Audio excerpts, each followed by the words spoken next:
નમસ્તે વિદ્યાર્થી મિત્રો, ચાલો આજે આપણે ગણિત ભણવાની શરૂઆત કરીએ. આપણે નેક્સ્ટ લેક્ચરમાં મતલબ કે ગયા લેક્ચરમાં આપણે અહીંયા સુધી જોયું હતું કે જન્મ સમયે વજન છે એના કરતાં અહીંયા ડબલ કર્યું હતું, બરાબર. હવે અહીંયા શું કરવાનું છે એટલે કે પેજ નંબર તમારે 12 ઉપર જોવાનું છે. ઉષાનું જન્મ સમયે વજન, એમાં સૂચના છે ઉષાનું જન્મ સમયે વજન 2 કિલોગ્રામ હતું તો 1 કિલોગ્રામ મીઠાઈ વહેંચી, તો અત્યારે કેટલી મીઠાઈ વહેંચશે વિગત પૂર્ણ કરો. જ્યારે ઉષાનું જન્મ સમયે વજન એટલે કે 2 કિલોગ્રામ હતું ત્યારે એને 1 કિલો એટલે કે એનું અડધો કિલોગ્રામ મતલબ કે 1 કિલોગ્રામ એને અડધી વહેંચી મીઠાઈ. તો હવે એ કેટલી મીઠાઈ વહેંચશે એની યાદી આપણે તૈયાર કરવાની છે.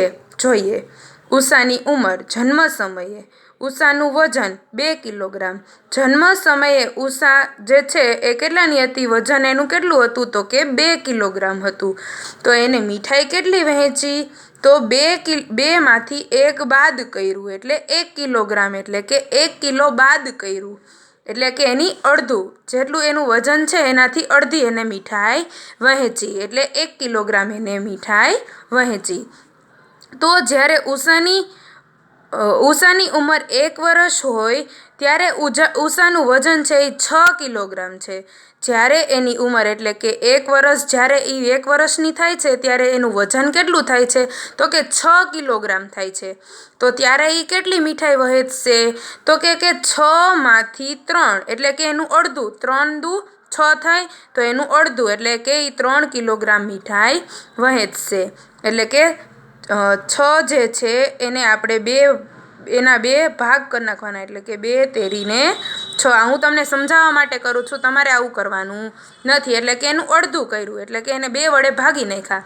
6 ને 2 વડે ભાગો એટલે કે એના અડધા 6 ના કરો તો કેટલી 3 આવે એ એને બાદ કરી દેવાના એટલે એની જે મીઠાઈ વહેંચશે એ આપણને મળી જશે. એટલે કે 6 માંથી એને 3 કિલો બાદ કરી નાખ્યું એટલે એને 3 કિલોગ્રામ જે વજન એનું મીઠાઈ જે છે એ વહેંચશે. એના પછી છે 2 વર્ષની જ્યારે એ થાય છે ત્યારે મીઠાઈની વહેંચણી જે છે એ 4 કિલોગ્રામ છે. તો હવે આપણે શું શોધવાનું છે, એનું વજન શોધવાનું છે. 8 - 4 બરાબર 4 કિલોગ્રામ. એ 4 કિલોગ્રામ મીઠાઈ વહેંચે તો ગુણાકાર કરો, 4 દુ ને 8 તો એ કેટલું એનું વજન હોય ત્યારે એ 4 કિલો મીઠાઈ વહેંચે ત્યારે એનું વજન કેટલું હોય તો કે 8 કિલોગ્રામ હોય. અહીંયા આપણે લખીશું 8 કિગ્રા. એના પછી જોવાનું છે 3 વર્ષની. જ્યારે એ 3 વર્ષની થાય છે ત્યારે એનું વજન 12 કિલોગ્રામ છે. તો હવે મીઠાઈની વહેંચણી કેટલી કરશે તો અડધું કરી નાખવાનું, 12 - 6 એટલે કે એ 6 કિલોગ્રામ વહેંચશે. 12 માંથી 6 કાઢી નાખો તો કેટલા વધે તો કે 6 વધે. 6 દુ ને 12 થાય તો હવે અહીંયા આવશે 6 કિલોગ્રામ મીઠાઈ વહેંચશે. મિત્રો, જેટલું કીધું હોય ને એના અડધા કરી નાખવાના. 12 ના અડધા કેટલા થાય તો 6 થાય. તો 6 કિલોગ્રામ એ મીઠાઈ વહેંચશે. એના પછી જ્યારે એ 4 વર્ષની થાય છે ત્યારે મીઠાઈની વહેંચણી આપણને આપી દીધી છે, એના ઉપરથી આપણે વજન શોધવાનું છે. એટલે કે મીઠાઈની વહેંચણી છે 16 - 8 એટલે કે 8 દુ ને 8 + 8 કેટલા થાય 16 થાય. તો એ જ્યારે કેટલા 8 કિલોગ્રામ મીઠાઈ વહેંચે છે ત્યારે એ કેટલા વર્ષની હોય તો કે 16 વર્ષની હોય. 8 દુ ને 16. જ્યારે આપણને મીઠાઈની વહેંચણી પૂછે કેટલી મીઠાઈ વહેંચશે ત્યારે શું કરવાનું, આપણે એના ડબલ કરી નાખવાના. એટલે કે 6 કિલો એનું વજન હોય તો એ કેટલા કિલોગ્રામ મીઠાઈ વહેંચે તો એનું અડધું કરી નાખવાનું એટલે કે 3 કિલો.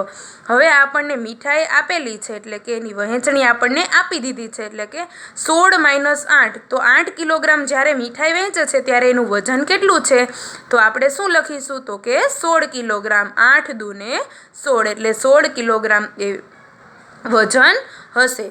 એના પછી 5 વર્ષની. ઉષાની ઉંમર જ્યારે 5 વર્ષની છે ત્યારે એ 20 કિલોગ્રામ એનું વજન થાય છે.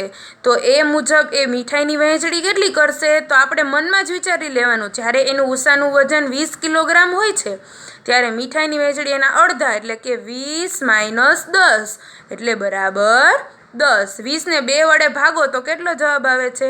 તો કે 10. એટલે કે 20 - 10 એટલે એના અડધા કરવાના મિત્રો.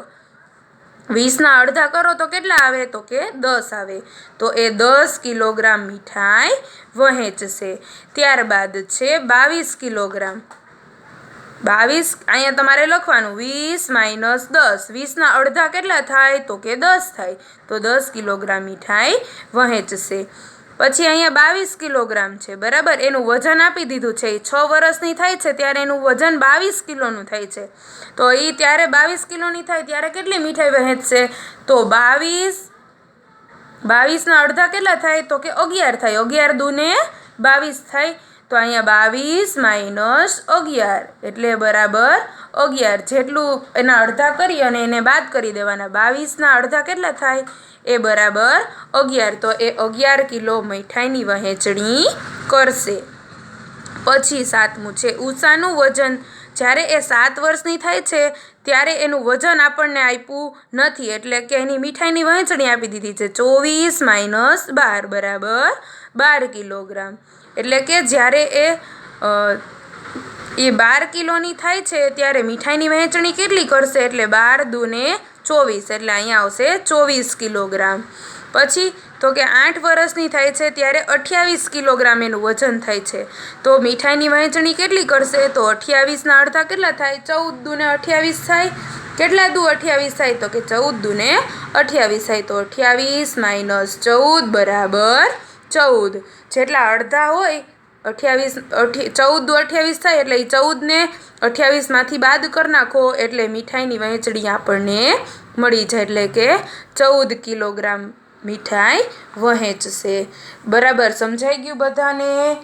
જ્યારે આપણને એમ કીધું છે કે 2 કિલોગ્રામની હોય ત્યારે 1 કિલો વજન મીઠાઈની વહેંચણી કરે એટલે કે એના અડધા કરી નાખવાના. જ્યારે એમ કે એને 34 એનું વજન છે તો એની મીઠાઈ કેટલી વહેંચશે? તો 17 દૂને 34 એટલે કે 17 કિલોની એ મીઠાઈ વહેંચશે. બરાબર. એ રીતે તમારે અડધું કરી નાખવાનું. હવે એના પછી છે અનુમાન કરો. ત્રાજવાનું સંતુલન કરો અને દોરો. હવે અહીંયા એને શું કીધું? તો 1 ગ્લાસ બરાબર ખાલી જગ્યા વાટકી. તો અહીંયા આપણને જો ગ્લાસ દોરેલો છે અને અહીંયા 2 વાટકી આપેલી છે એટલે જવાબ શું આવશે? 1 ગ્લાસ બરાબર 2 વાટકી. તો અહીંયા આપણે લખીશું 1 ગ્લાસ બરાબર 2 વાટકી. હવે એના પછી અહીંયા આપેલું છે 1 પેન બરાબર ખાલી જગ્યા પેન્સિલ. તો આપણને 1 પેન આપી છે તો અહીંયા કેટલી પેન્સિલ થશે એ આપણે એને કહેવાનું છે. તો 1 પેન બરાબર આ પેન કેટલી જાડી છે તો 1 પેન બરાબર કેટલી પેન્સિલ થાય? તો કે 2 પેન્સિલ થાય. તો અહીંયા આપણે લખીશું 1 પેન બરાબર 2 પેન્સિલ. અને અહીંયા તમારે પેન્સિલ તમે જો દોરી શકો પેન અને પેન્સિલ તો તમારે અહીંયા પેન પેન્સિલ દોરવાની છે. બરાબર. અહીંયા તમારે પેન દોરવાની છે અને અહીંયા તમારે 2 પેન્સિલ દોરવાની છે. અને જો તમને દોરતા ન આવડે તો અહીંયા લખી નાખવાનું 1 પેન બરાબર 2 પેન્સિલ. બરાબર. હવે એના પછી તમારે જોવાનું છે પેજ નંબર 13 ઉપર. પેજ નંબર 13 ઉપર છે ખાલી જગ્યા સફરજન બરાબર 1 તરબૂચ. તો અહીંયા આપણને સફરજન આપેલા છે. એ સફરજન આપણે ગણવાના છે 1 2 3 4 5 6 7 8 9 ને 10. તો અહીંયા આપણે લખવાનું 10 સફરજન બરાબર 1 તરબૂચ. હવે તમારે અહીંયા સફરજન તમને દોરતા આવડતા હોય તો તમારે દોરવાના અને આ બાજુ તરબૂચ દોરવાનું છે. અહીંયા લખવાનું 10 સફરજન બરાબર 1 તરબૂચ. બરાબર. એના પછી અહીંયા ખાલી જગ્યા કીડી બરાબર 1 મકોડો. તો અહીંયા આપણે લખવાનું કેટલી કીડી 1 મકોડો થાય? તો અહીંયા આપણે જોઈ શકો છો જો અહીંયા આપણને 1 કીડી બરાબર 1 મકોડો કીધું છે. તો હવે આપણે લખીશું 5 કીડી બરાબર 1 મકોડો થાય. તો અહીંયા આપણે 5 કીડી દોરવાની. જો તમને દોરતા ન આવડે તો તમે અહીંયા લખી નાખવાનું 5 કીડી બરાબર 1 મકોડો. બરાબર. એના પછી ખાલી જગ્યા સ્કૂલ બેગ બરાબર એક સૂટકેસ. તો સૂટકેસ કેટલી હોય અને સ્કૂલ બેગ કેટલા હોય બરાબર એક સૂટકેસ થાય? તો બે સ્કૂલ બેગ થાય ત્યારે એક સૂટકેસ થાય, કેમ કે સૂટકેસનું વજન આપણને ખબર છે વધારે હોય છે. બરાબર. તો અહીંયા લખીશું 2 સ્કૂલ બેગ બરાબર એક સૂટકેસ થાય. તો અહીંયા તમારે એ મુજબ કરવાનું. 2 સ્કૂલ બેગ, જો સ્કૂલ બેગ દોરતા આવડે તો દોરવાની, નહીં તો લખવાનું 2 સ્કૂલ બેગ બરાબર એક સૂટકેસ. બરાબર. અહીંયા શું થયું હતું? તો કે કીડી. તો કે 5 કીડી બરાબર એક મકોડો. શું કામ? તો કે કીડીનું વજન ઓછું હોય, મકોડાનું વજન વધારે હોય. જ્યારે 5 કીડી એટલી થાય, 5 કીડી ભેગી થાય ત્યારે એક મકોડાનું વજન થાય. અહીંયા તો કે સફરજન કરતાં તરબૂચનું વજન વધારે હોય. તો કે 10 સફરજન ભેગા થાય ત્યારે એક તરબૂચનું વજન થાય. અને અહીંયા તો કે 1 ગ્લાસ થાય ત્યારે 2 વાટકીયું થાય. અને અહીંયા 1 પેન બરાબર 2 પેન્સિલ. પેનનું વજન અહીંયા જોઈ શકો છો જાડી છે. બરાબર ને? અહીંયા સુધી આપણે રાખીએ. બીજું જે છે એ નેક્સ્ટ લેક્ચરમાં જોશું. અસ્તુ.